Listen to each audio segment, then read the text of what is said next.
내가 믿으면 하나님의 영광을 보리라 하는 제목으로 사사기 4장 1절부터 9절 말씀이 되겠습니다. 우리 같이 교독하시도록 할게요. 에훗이 죽으니 이스라엘 자손이 또 여호와의 목전에 악을 행하매 여호와께서 하솔에서 통치하는 가나안 왕 야빈의 손에 그들을 파셨으니 그의 군대 장관은 하로셋 학고임에 거주하는 시스라요. 야빈 왕은 철병거 900대가 있어 20년 동안 이스라엘 자손을 심히 학대했으므로 이스라엘 자손이 여호와께 부르짖었더라. 그때 라피도세 아내 여선지자 드보라가 이스라엘의 사사가 되었는데 그는 에브라임 산지 라마와 베델 사이 드보라의 종려나무 아래 거주하였고 이스라엘 자손은 그에게 나아가 재판을 받더라. 드보라가 사람을 보내어 아비노함의 아들 바락을 납달리 게데스에서 불렀다가 그에게 이르되 이스라엘의 하나님 여호와께서 이같이 명령하지 아니하셨느냐? 너는 납달리 자손과 스불론 자손 10,000명을 거느리고 다볼산으로 가라. 내가 야빈의 군대 장관 시스라와 그의 병거들과 그의 무리를 기손강으로 이끌어 너에게 이르게 하고 그를 너의 손에 넘겨주리라 하셨느니라. 바락이 그에게 이르되 만일 당신이 나와 함께 가면 내가 가려니와 만일 당신이 나와 함께 가지 아니하면 나도 가지 아니하겠노라 하니 다 같이 이르되 내가 반드시 너와 함께 가리라. 그러나 내가 이번에 가는 길에서는 영광을 얻지 못하리니 이는 여호와께서 시스라를 여인의 손에 파실 것임이니라 하고 드보라가 일어나 바락과 함께 게데스로 가니라. 아멘. 우리 그리스도인의 신앙생활에 있어서 가장 중요한 것이 있다면 그것은 말할 것도 없이 믿음일 것입니다. 먼저는 예수님께서 인류의 죄값을 대신 치르기 위해 십자가에 죽으셨음을 믿음으로 받아들일 때 우리는 잃었던 영원한 생명을 다시 찾을 수 있기 때문이죠. 죄악된 본성을 가지고 살아가는 우리의 의지적인 노력을 가지고서는 절대로 죄 문제를 해결할 수는 없기 때문입니다. 그러나 이미 구원의 은혜를 입은 우리들에게 있어서는 어쩌면 더 필요한 믿음이 두 번째 믿음일 거라고 생각이 됩니다. 이 땅에 사는 동안 항상 하나님께서 우리의 삶을 지키시고 인도하시고 축복하신다는 이 사실을 굳게 믿는 믿음입니다. 그 믿음이 있을 때 우리는 어떤 상황에서도 결코 절망하거나 두려워하지 않을 수 있고요. 또 이스라엘 백성들처럼 세상 유혹에 빠져서 하나님을 떠나 사사기적인 죄의 반복을 하지 않을 수 있는 것입니다. 실제로 사사기적인 반복 가운데 계속해서 죄를 범했던 이스라엘은 평안하면 하나님을 떠나 범죄해요. 그러다가 아쉬우면 하나님을 찾습니다. 안타깝게도 오늘 우리들에게도 이런 모습들이 있다는 겁니다. 그러나 다 그렇지는 않습니다. 평소에도 굳건한 믿음을 가지고 사는 성도들은 그런 사사기적인 죄의 반복에 빠지지 않고 하나님의 영광을 나타내게 된다는 것이죠. 오늘 본문은 하나님의 기쁨이 되고 하나님의 영광을 나타내는 삶을 살 수 있기 위해 오늘 우리는 왜 믿음으로 살아야 하는지, 또 믿음으로 산다는 것은 구체적으로 어떤 모습으로 사는 것인지를 보여줍니다. 오늘 본문의 시작도요, 이스라엘의 범죄로 시작이 됩니다. 에훗이 죽은 후에 이스라엘 자손은 또다시 여호와의 목전에 악을 행해요. 그러나 하나님은 이렇게 또 다시 범죄한 이스라엘을 여선지자를 통해 구출을 해내십니다. 1절에 보시죠. 에훗이 죽으니 이스라엘 자손이 또 여호와의 목전에 악을 행하며, 사사시대 이스라엘이 죄악을 범했던 때를 보면요, 어떤 때 죄를 범하느냐 하면 그들은 평안할 때 죄를 범합니다. 에우스에 의해서 80년 동안 태평성대를 누렸지만 그들은 그 평안함 가운데 점점 여호와를 떠나기 시작했던 것이죠. 그리고 여호와께서는 이런 이스라엘을 벌하시고자 하솔에 도읍했던 가나안 왕 야빈의 손에 이스라엘을 파신 겁니다. 오늘 본문 2절에 보시죠. 여호와께서 하솔에서 통치하는 가나안 왕 야빈의 손에 그들을 파셨으니 그의 군대 장관은 시스라요. 야빈 왕은요, 철병거, 그러니까 요즘 말로 하면 탱크 같은 겁니다. 이 탱크가 무려 900대나 있었다는 거예요. 그런데 이 강력한 힘으로 야빈 왕은 20년 동안이나 이스라엘 자손을 괴롭혔습니다. 그러자 이스라엘 자손은 또다시 아쉬워졌죠. 아쉬우니까 또다시 하나님을 찾는 거예요. 하나님, 제발 살려주세요. 그리고 하나님은 그때 라피도스의 아내인 여선지자 드보라를 통해 이스라엘을 구원해 내십니다. 재미있는 사실은요, 이스라엘을 구원해낸 선지자가 바로 여선지자였다는 겁니다. 그녀는 라피도스의 아내로서 주로 에브라임 산지나 베델 근처에서 이스라엘을 다스렸어요.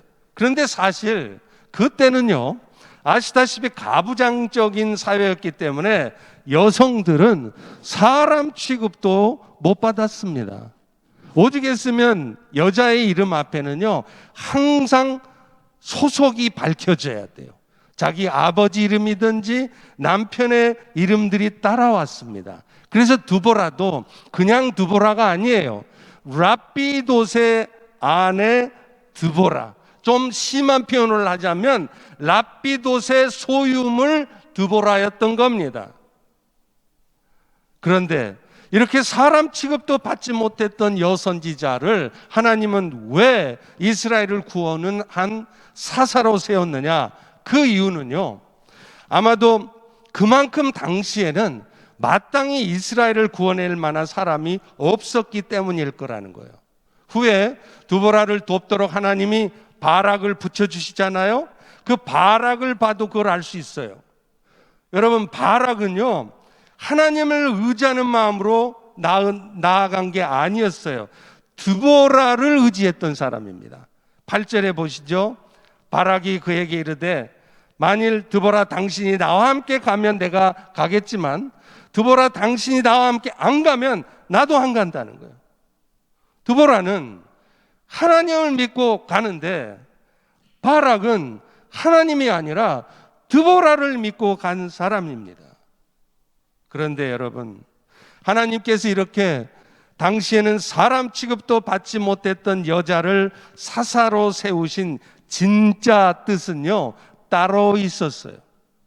바로 하나님께서는 그가 여자든 남자든 어떤 사람이든지 그를 사용해서라도 이스라엘을 구원해낼 수 있는 분이라는 것을 말씀하시려는 거였어요. 다시 말하면 이스라엘을 건져낸 분은 사람 사사가 아니라 사실은 하나님이시라는 것을 말씀하시려는 것이었다는 겁니다.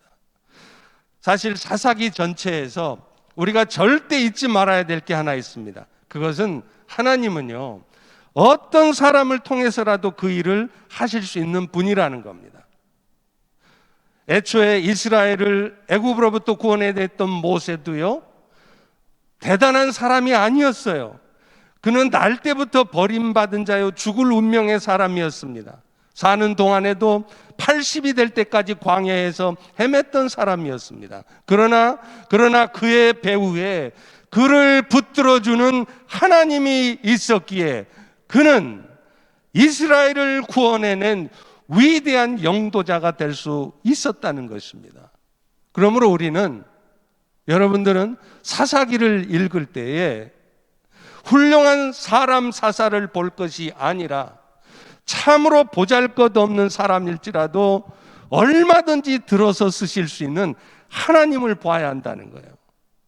사실 그렇지 않습니까? 우리 모두는요, 저나 여러분들이나 우리 모두는 태어날 때부터 본질상 진노의 자녀들이었고 죽어 마땅한 사람들이었습니다.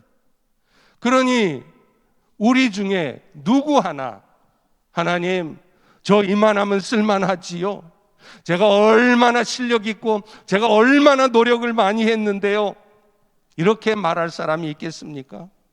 이 죽어 마땅한 사람의 범주에는 모세도 저도 여러분도 다 들어가기 때문이라는 것입니다. 그렇기 때문에 우리가 사사기를 통해서 이것을 분명히 안다면요, 우리는 절대로 사람을 자랑할 것이 없습니다. 나를 스스로 높여서도 안 됩니다. 그래서 저는요, 항상 기도하는 게 있어요. 하나님, 제발 제 이름이 높아지지 않게 해주십시오. 제 이름이 높아지면 저도 모르게 교만해질 겁니다. 심지어는요, 펠로우십의 이름이 높아지지 않도록 기도합니다. 또 반대로요, 내가 높아지지 않았다고 해서 시험 들어서도 안 된다는 거예요. 참으로 안타까운 것은 우리 주변에도, 우리 교회 안에도 나름대로 열심히 섬기고 봉사도 하지만 주변에 사람들이 안 알아주고 목사님들이 안 알아주면 시험에 드는 분들이 있어요. 그런데 바울은요, 고린도전서 3장 6절 7절 21절에 이런 말씀을 한다는 겁니다. 아까 마침 우리 조기철 선교사님도 말씀하셨는데, 나는 심었고 아볼로는 물을 주었을 때 오직 하나님께서 자라나게 하셨나니, 그러나 심는 이든 물 주는 이든 이는 아무것도 아니라는 거예요. 여러분은 아무것도 아니라는 겁니다. 오직 자라나게 하시는 하나님뿐이니라. 그런즉 누구든지 사람을 자랑하지 말라, 이렇게 말씀해요. 오직 하나님을 높일 때 하나님은요, 여러분이 어떤 연약함, 어떤 부족한 모습일지라도 여러분을 통해서 이스라엘을 구원해내는 것과 같은 엄청난 일도 감당하게 하실 줄로 믿습니다. 또 그렇기 때문에 우리는요, 사람을 의지하거나 사람의 것들을 의지해서도 안 된다는 거예요. 에스겔 29장 6절에 보면 재미있는 말씀이 있습니다. 바벨론이 남유다를 침공해 왔을 때 남유다 백성들은 하나님을 의존했나요? 아니었어요. 그들은 힘이 있고 자기들을 도와줄 것 같은 애굽을 의지하려고 했습니다. 그때 하나님이 그 이스라엘 백성들에게 경고를 하세요. 뭐라고 하십니까? 애굽의 모든 주민도 내가 여호와인 줄 알게 될 것이다. 애굽은 본래 이스라엘 족속에게는 갈대 지팡이일 뿐이다, 이런 말씀을 해요. 이스라엘 입장에서는 세상의 보화, 힘은 다 갖고 있는 애굽이 자신들을 바벨론으로부터 지켜줄 거라 생각했겠죠. 그런데 하나님은 뭐라고 말씀하느냐면, 그 애굽 너희들한테 하나도 도움 안 된다는 거예요. 진정한 도움은 오직 하나님께로부터만 온다고 말씀한 겁니다. 실제로 하나님께서는요, 그렇게 강성했던 애굽이 바벨론에 패배하게 만드세요. 그래서 바벨론의 침공으로부터 이스라엘을 전혀 구원해내지 못합니다. 아니, 이스라엘은 애굽을 의지한 것 때문에 오히려 바벨론에게 더 큰 고통을 겪어야만 했어요. 결국 뭘 말합니까? 이스라엘도, 오늘 우리도 오직 사람을 의지할 것이 아니고, 사람들이 가지고 있는 무엇인가를 의지할 것이 아니고 오직 여호와를 의지해야 한다는 것을 의미하는 것입니다. 저는 지금도요, 종종 중국에서 저랑 같이 사역했던 선교사님들이 생각이 나요. 이분들은요, 뭐 교단도 없고요, 선교단체도 없어요. 그런데 분명한 것 하나는 오직 여호와만을 바라보는 분들이었다는 겁니다. 그래서 여러분들이 상상도 못할 기가 막힌 간증들이 많습니다. 그 중에 하나를 여러분들하고 나누고 싶은데요, 사실 선교사님들이 가장 고민하는 문제가 뭔지 아세요? 자녀 교육이에요. 그러다 보니까 많은 선교사님들도 자녀들을 비싼 돈을 주고서라도 국제학교에 보내는 거예요. 근데 문제는 다행히 선교사 자녀학교라도 근처에 있으면 나은데, 그렇지 않으면 수업료가 엄청 비싼 국제학교를 어떻게 보내겠습니까? 그런데요, 이 선교사님은 애초에 그럴 마음이 없으신 거예요. 돈이 없어서 국제학교를 안 보낸 게 아니라 돈이 있어도 국제학교를 안 보내는 거예요. 왜냐하면 이 아이가, 내 아이가 어차피 이곳에 이 선교지에서 살아야 한다면 아예 처음부터 현지 학교에 다녀야 된다, 이런 생각을 하는 겁니다. 그런데 문제는 중국이 사회주의식 교육을 하기 때문에 아이들이 학교에 적응을 못하는 겁니다. 그러자 선교사님은 아이들을 그냥 집에서 홈스쿨링을 시켜요. 그러면서 성경이나 많이 읽어라, 이런 말을 하는 거예요. 세상 지식도 결국 성경에서 다 나오는 건데, 지식의 근본인 성경 많이 읽고 있으면 나머지는 하나님이 다 책임지실 거다, 네 인생 하나님이 책임지시는 걸 한번 봐라 하고 홈스쿨링 하면서 성경을 읽혔어요. 그런데 여러분, 어떤 일이 벌어진 줄 압니까? 나중에 정말로 하나님이 책임지시는 일이 벌어진 겁니다. 캐나다의 어느 이민교회, 큰 교회에서 단기 선교를 오게 됐는데요, 이 선교사님이 이런 사정을 듣고서 그 교회에서 세상에 그 자녀를 캐나다로 불러서 학교를 다니게 해 준 거예요. 여러분 생각해 보십시오. 말이 그렇지 어느 교회가 그런 결정을 쉽게 할 수 있겠습니까? 아무리 큰 대형 교회라고 해도요. 정말로 하나님이 하신 일이에요. 그런데 우리는 어떻습니까? 우리는 자녀 교육 문제 때문에 기꺼이 주일도 빠지지 않습니까? 애들이 액티비티 활동을 많이 해야 좋은 점수를 받아서 좋은 대학교에 간다고 부모도 함께 과감하게 주일을 포기하지 않습니까? 그런데 이 선교사님은요, 자녀 문제조차도 사람 생각대로 하는 것이 아니라 철저히 하나님께 맡기는 거예요. 그러니까 정말로 하나님이 그 자녀의 앞길까지 책임지신다는 것을 보여주신 것이었습니다. 사랑하는 성도 여러분, 오늘 여러분은 무엇을 의지하고 있습니까? 사람을 의지하고 있지 않습니까? 사람이 가지고 있는 무엇인가를 의지하고 있지 않습니까? 하나님만을 의지해 보십시오. 하나님의 영광이 나타날 줄로 믿습니다. 사실 드보라가 하나님 앞에 쓰임 받은 이유도 그거였어요. 드보라가 가나안 왕 야빈의 손에서 20년 동안 고통받던 이스라엘을 구원해낸 가장 결정적인 힘이 뭔 줄 아세요? 그의 싸움 실력이에요? 아니에요. 그녀의 믿음이었습니다. 시스라가 철병거 900대나 되고 수만 명의 강한 군대를 가진 장수인 것을 알면서도 드보라는요, 하나님이 함께 하신다면 자신은 얼마든지 승리할 수 있다는 믿음이 있었기 때문에 싸울 수 있었던 거예요. 14절에 보십시오. 드보라가 바락에게 이르되 일어나라, 이는 여호와께서 시스라를 너의 손에 넘겨주신 날이라. 철병거가 900대나 있는 모습에 드보라는 위축되는 게 아니라 여호와께서 그들을 우리 손에 붙이셨다는 이 말씀 한마디에, 그 여호와의 말씀을 믿는 믿음으로 그는 결국 군사를 이끌고 나갔던 것입니다. 결국 그녀로 하여금 이스라엘의 승리를 갖게 한 것은 이스라엘의 군사력이 아니었어요. 드보라의 뛰어난 리더십도 아니었습니다. 그녀의 흔들리지 않는 믿음이었다는 거예요. 사랑하는 성도 여러분, 우리 하나님은요, 이렇게 믿음의 사람들을 쓰신다는 겁니다. 실력도 좋고 믿음도 좋고, 이게 얼마나 좋겠어요. 더 말할 나위도 없이 좋죠. 그런데 안타깝게도요, 제가 경험적으로 보면 실력은 좋은데 믿음이 약한 경우가 참 많습니다. 그런데 아십니까? 우리 하나님은요, 실력 좋은 사람을 쓰시는 게 아니라는 거예요. 실력은 좀 부족해도, 여러분이 갖춘 것도 좀 부족하고 여러분이 연약해 보여도요, 믿음으로 살아가면 그 믿음 좋은 사람을 하나님은 쓰신다는 것입니다.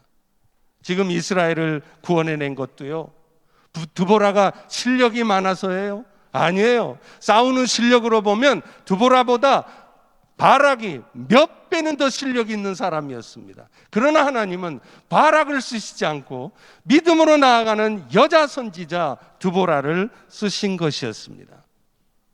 여리고성 싸움이 그것을 우리에게 보여주지 않아요? 인간의 합리적인 이성을 따라 따져보세요. 아니, 하나님이 명령하신 방법이 그게 가당키나 한 겁니까? 아니, 어떻게 하루에 한 바퀴씩 엿새 동안 돌다 마지막 날 7바퀴 돌고 나서 외치면 성이 무너진단 말입니까? 이거는요, 상식적으로 말이 안 되는 방법이에요. 사실 우리 하나님께서 아주 상식적이고 합리적인 방법으로 여리고성을 정복하려면 좋은 방법이 있어요. 아주 훌륭한 장수를 보내서 이스라엘 백성들을 막 군사훈련을 시키는 거예요. 그래서 전쟁하게 하는 겁니다. 아니면 차라리 여리고성 안에 전염병이 돌아가지고 하루아침에 성중의 군사들이 다 몰살당하게 하는 것, 이 방법이 차라리 합리적이에요. 그런데 하나님은 왜 하나님 편에서는 너무나 쉽고 너무나 합리적인 이런 방법을 통해서 여리고성을 무너뜨리지 않으셨을까요? 분명한 이유가 있습니다. 여리고성뿐만 아니라 앞으로 가나안 정복 전쟁 내내, 아니 이 자리에 앉은 여러분 모두도 앞으로 남은 인생이 미국 땅에서 이민자로 살아가는 내내 인간의 이성적 판단에만 얽매이지 말라는 겁니다. 하나님을 신뢰하는 가운데 말씀에 순종하며 살아갈 때 하나님의 역사가 나타날 것이라는 것을 절대로 잊지 말라는 것을 보여주신 것입니다. 오늘 본문에 보면요, 실제로 바락은 믿음으로 나간 사람 아니에요. 8절에 보실래요? 바락이 뭐라고 말합니까? 만일 드보라 당신이 나와 함께 가면 내가 가지만 만일 당신이 나와 함께 안 가면 나도 안 가겠다. 이게 무슨 말이에요? 바락은 하나님 의지하지 않습니다. 오직 드보라가 가냐 안 가냐가 중요한 거예요. 얼마나 믿음 없는 사람이에요. 그러자 드보라가 이런 대답을 하죠. 놀라운 말씀입니다. 9절에 보실래요? 바락아, 나 드보라가 반드시 너와 함께 갈 것이다. 그런데 기억해라.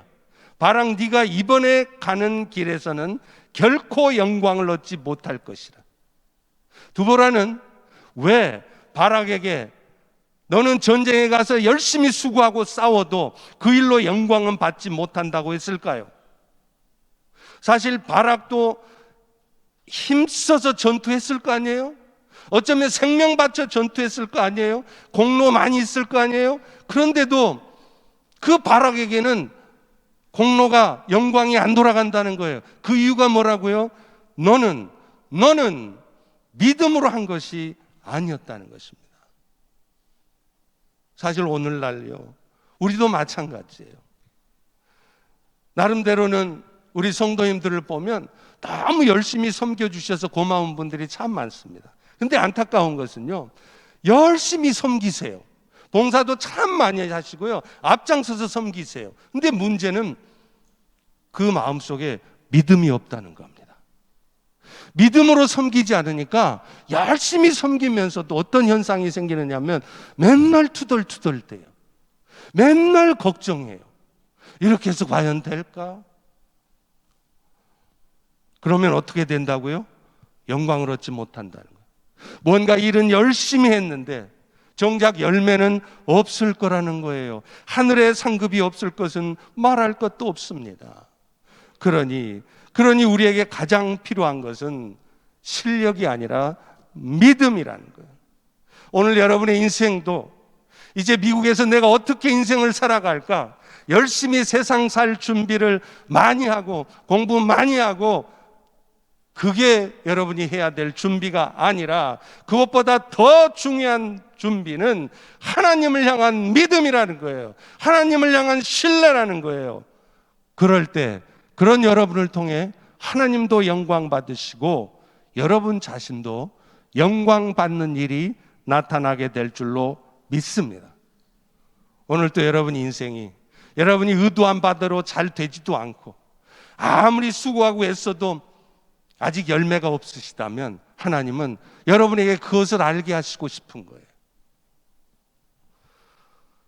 보통 우리가 재직들에게 권면의 말씀을 할 때 가장 많이 하는 말씀이 아마 고린도전서 4장 2절의 말씀일 거예요.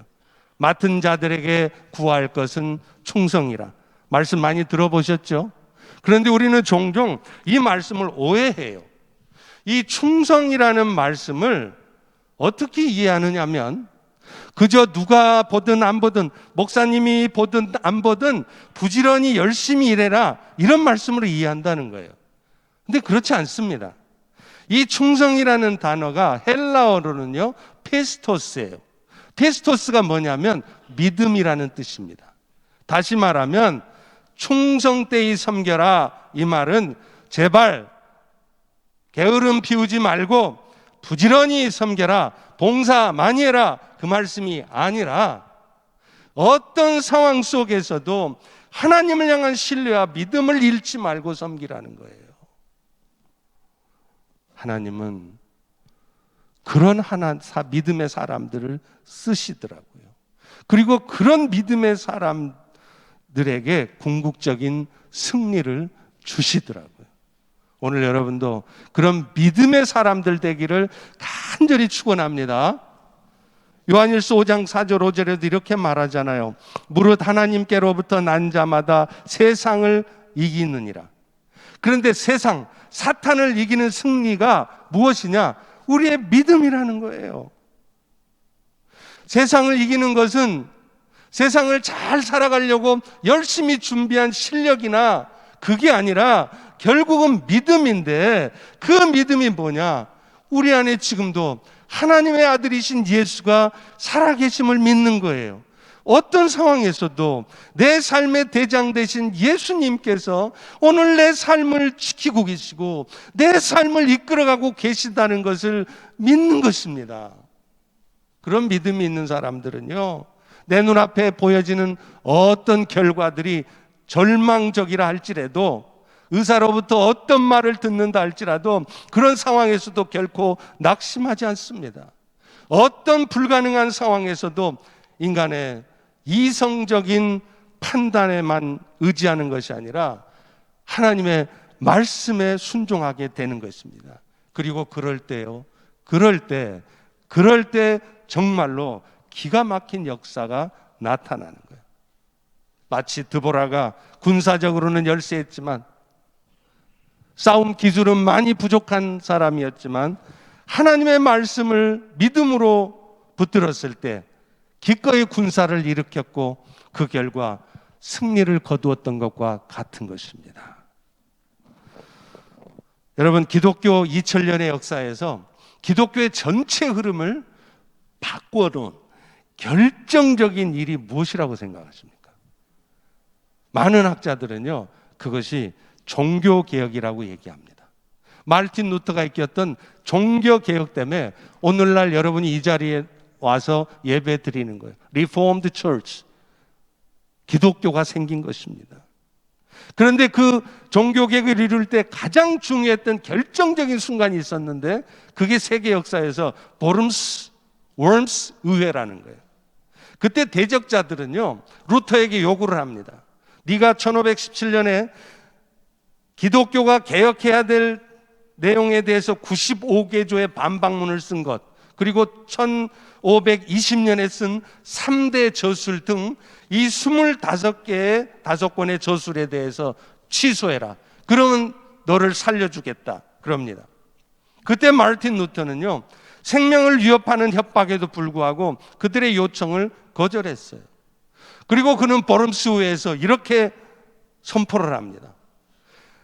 나도 인간으로 오류를 범할 수 있기 때문에 내 실수가 명백히 밝혀진다면 나는 기꺼이 내 잘못을 시인하고 내 잘못된 책들을 불사를 것이다. 그러나 내가 하나님의 말씀의 증거에 의해 분명하게 잘못되었다는 것이 밝혀지지 않는다면 나는 오늘 하나님의 말씀의 포로가 되어서 죽을 것이다. 이렇게 말을 한 거예요. 루터는 이 버름스 후회가 있기 전에 계속 기도했습니다. 그리고 마침내 이렇게 고백했어요.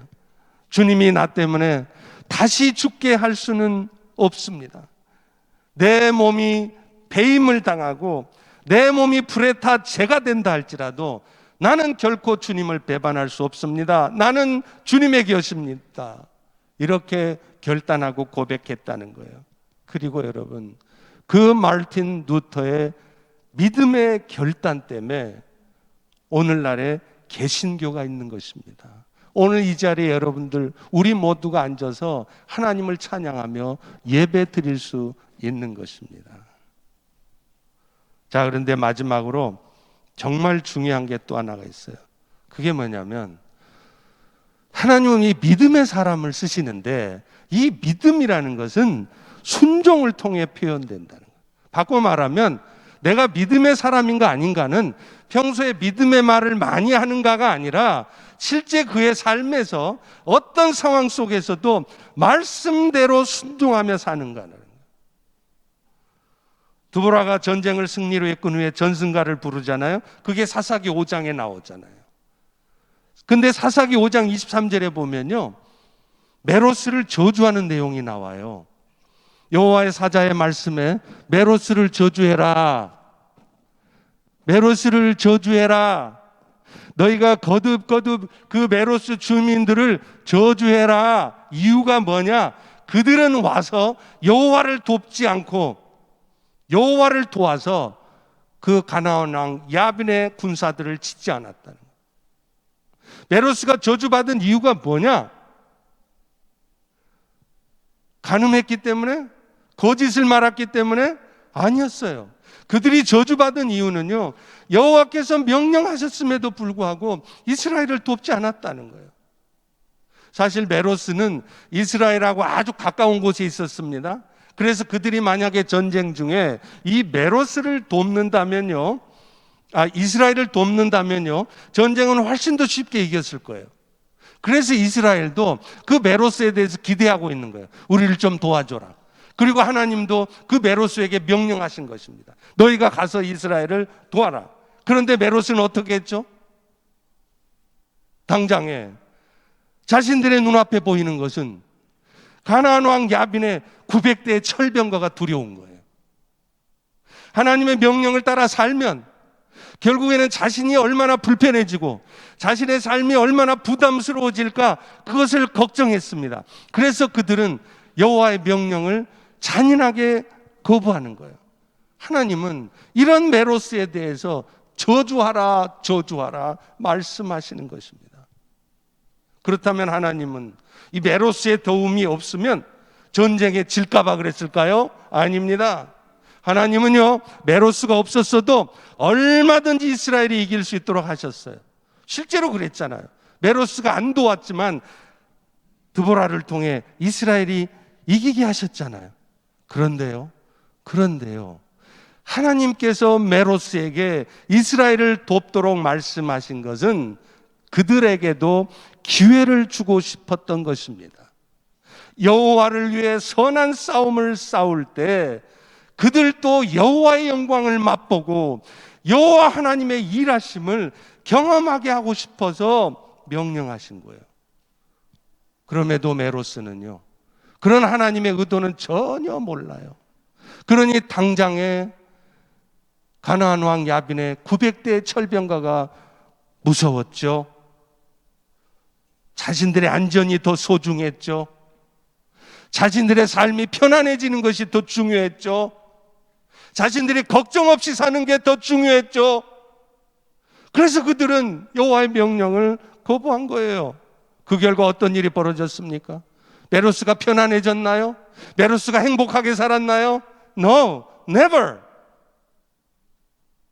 메로스는요, 예수님께서 열매 없는 무화과 나무를 저주하실 때처럼 그 이후로 시들고 말라져 버렸습니다. 이후의 성경에는 메로스에 대한 어떤 언급도 없어요. 그리고 지금 세상 어디에도 메로스의 이름을 딴 도시는 없습니다.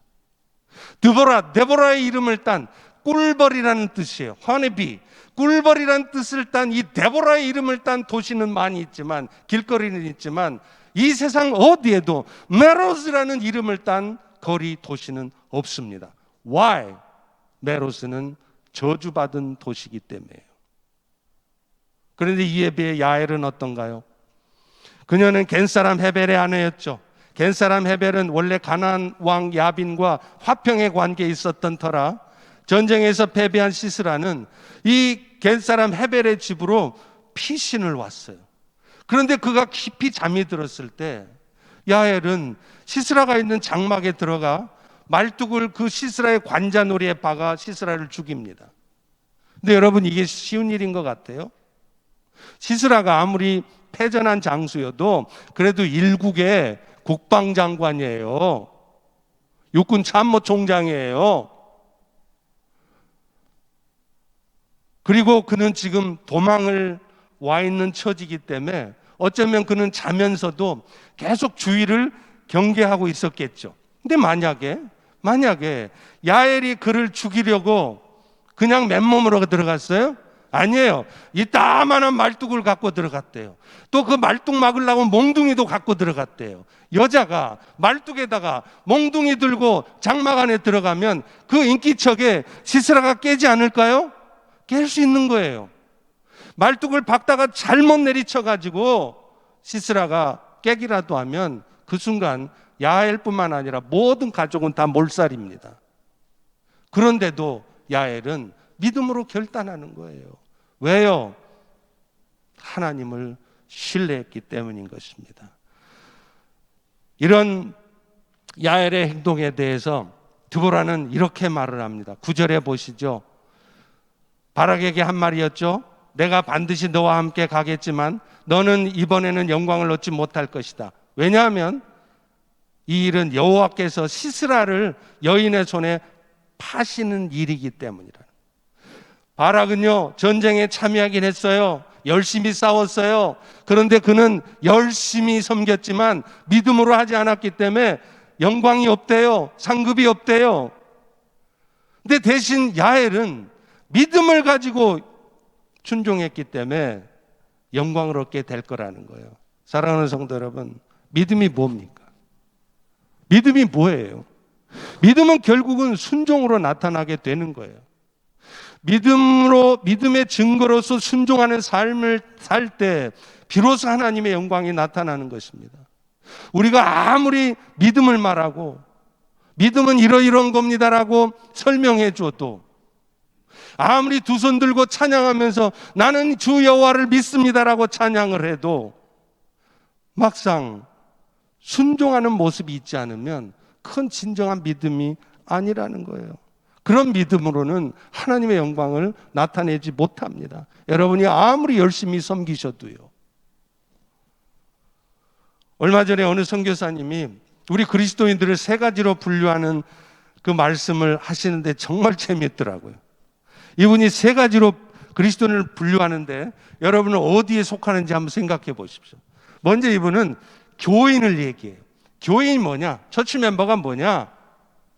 기분 나쁘면 교회 안 나오고 바쁘면 교회 안 나오는 사람들, 이 사람들이 교인이라는 거예요. 아마 이런 분들은요, 저분이 진짜 구원의 은혜를 입은 분일까? 교회는 오래 다니시지만 진짜 구원의 은혜를 입은 분인가 의심할 수밖에 없는 분들이겠죠. 아마 이 자리에는 그런 분은 안 계시리라고 간절히 소망합니다. 두 번째가 뭐냐면 성도예요. 성도들은 구원의 은혜가 감사해서 적어도 예배는 잘 드려요. 그런데 그 이후의 신앙 활동은 잘 하지 않는 거예요. 이런 분들은 구원의 은혜를 입어 천국에 가실지는 모르겠지만 아마 천국에 가보시면 상급이 그리 많지 않으실 겁니다. 그리고 마지막으로 이 선교사님이 강조하는 진짜 교인은, 진짜 그리스도인은 뭐냐? 예수를 따르는 제자들이라는. 이분들은 그리스도인으로서 가장 먼저 해야 할 예배 드리는 일도 소홀히 하지 않지만 늘 주님을 기쁘시게 하는 일이 무엇일까를 고민하는 사람들이에요. 그래서 어떤 절박한 상황에서도, 내가 손해를 봐야 되는 상황에서도, 내가 힘드는 상황에서도 주님이 기쁘시게 하는 일이 무엇일까를 고민하며 주의 뜻에 순종하기를 애쓰는 사람들이라는 거예요. 여러분 아십니까? 예레미야 48장 10절에 보면 이런 말씀이 있어요. 여호와의 일을 태만하게 하는 자는 저주받을 것이다. 무서운 말씀 아니에요? 우리는 죄를 생각하면 뭐라고 생각하냐면 하지 말라 하는 것을 하는 것, 이걸 죄라 생각해요.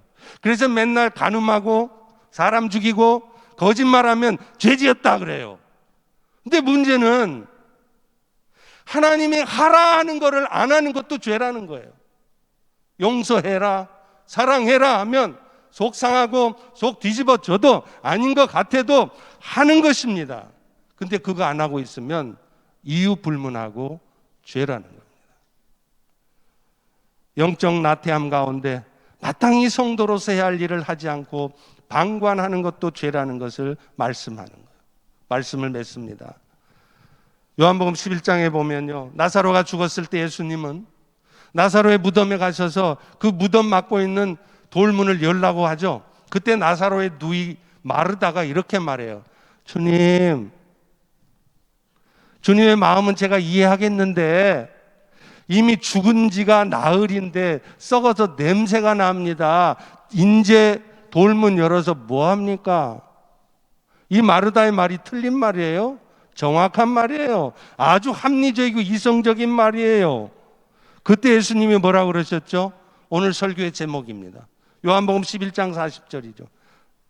네가 믿으면 하나님의 영광을 보리라 하지 아니하느냐.